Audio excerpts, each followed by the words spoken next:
Log your vote today. Who would your rookie of the year be in the WNBA? I mean, it is a thin line. It's really tight. And when you look at that, Angel Reese has to get the nod.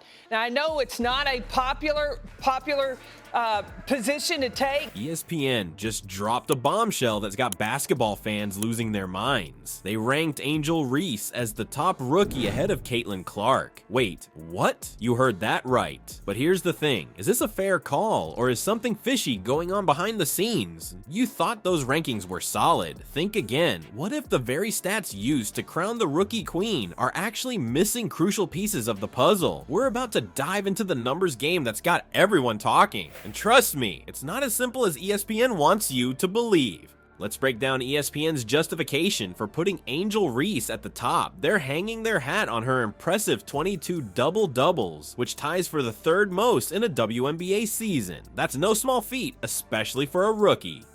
ESPN's Neil Payne also points to Reese's lead in win shares and individual efficiency ratings. According to their metrics, Reese is up 4 net points per 100 possessions, while Clark is down 7. Sounds pretty convincing, right? But hold on, because there's more to this story. Enter CaitlinClark. Despite being shorter than Reese, Clark's averaging more blocks per game. That's got people scratching their heads. How does a shorter player outblock a taller one? It's making folks wonder if ESPN's metrics are really telling the whole story.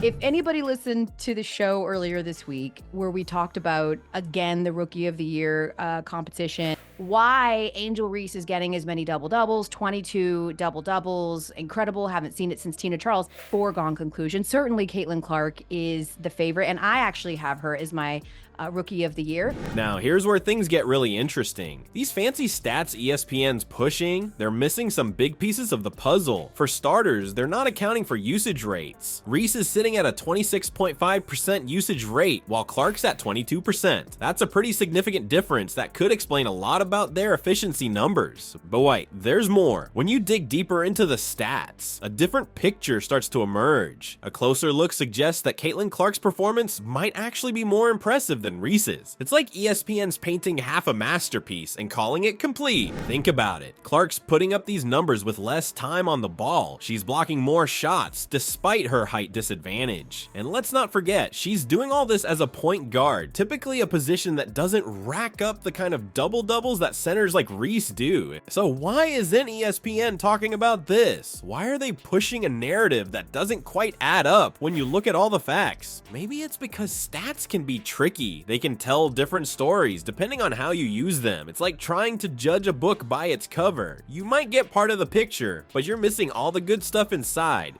Or maybe there's something else going on. Could ESPN have reasons for wanting to stir up controversy? After all, nothing gets people talking like a good sports debate. And when people are talking, they're clicking, watching, and engaging. In my estimation, CaitlinClark is running away with Rookie of the Year because Angel Reese, yes, the numbers are inflated in a sense if she was just more efficient down low when she had the opportunities.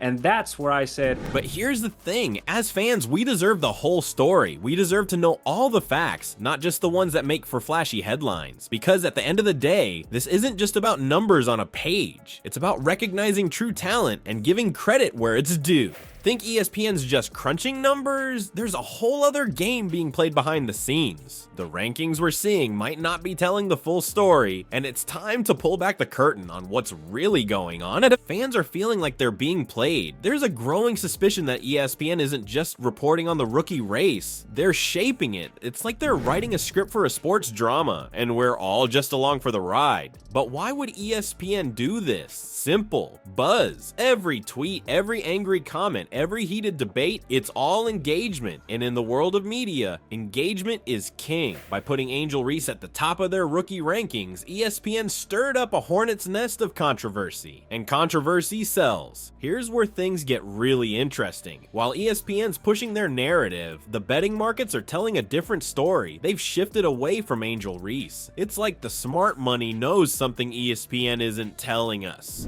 I would have to give the nod with her efficiency rating and also plus minus. Log your vote today. Who would your rookie of the year be in the WNBA? I mean, it is a thin, thin line. It's really tight. When the people putting their cash on the line don't buy the hype, you've got to wonder what they're seeing that we're not. But wait, there's more to this story. Some folks are starting to ask if there's a bigger agenda at play. Could corporate influence be shaping the way sports are covered? It's not just about who's the best rookie anymore. It's about who gets to control the narrative. Think about it. ESPN's not just a sports network. It's part of a massive media empire. And with that kind of power comes the ability to shape public opinion. Some are wondering if diversity and equity considerations might be influencing these rankings. After all, CaitlinClark's background is pretty different from Angel Reese's. Could that be a factor in how they're being portrayed? While at the same time, Angel has really struggled since the Olympic break with her efficiency. She's been rebounding the heck out of the ball. To Angel and Caitlin is that everything becomes a battle of which one is better. And since then, one, because her assist numbers have been off the charts, her efficiency has improved in terms of her field goal percentage. Now, I'm not saying there's a grand conspiracy here, but it's worth asking these questions because at the end of the day, we as fans deserve the truth. We deserve rankings based on real performance, not on what'll get the most clicks. So what can we do about it? It's simple. Don't take everything at face value. When you see rankings or hear hot takes, ask yourself, who's benefiting from this narrative? What aren't they telling us? Look beyond the headlines and dig into the details yourself. While everyone's arguing about rookies, there's an even bigger story that's being overlooked, and it's changing everything. The rookie rankings debate might be missing the forest for the trees. What if I told you that CaitlinClark isn't just in the conversation for top rookie, but she's knocking on the door of the MVP race? You heard that right. Angel Reese is rebounding like no player, not even a rookie, no player we have ever seen. So, wow, CaitlinClark is having a rookie year up with some of the best we have ever seen. Clark's not just making waves in the rookie pool, she's causing a tsunami in the entire league. And it's got some of the WNBA's biggest names looking over their shoulders. Let's break it down. Rebecca Lobo, one of the most respected voices in women's basketball, dropped a bombshell that's got everyone talking. She said, I don't think the MVP race right now is close. I think it's A'ja Wilson and everybody else, but it is a conversation. CaitlinClark piece of it, would not be surprised if by the end of the year, I think she's probably going to end up second team all WNBA. In terms of CaitlinClark, because how MVP voting works, you vote for 5 people, I would not be surprised if CaitlinClark is on some people's ballots. I would not be shocked if we found CaitlinClark in that conversation by the end of the year. The conversation she's talking about? The MVP race.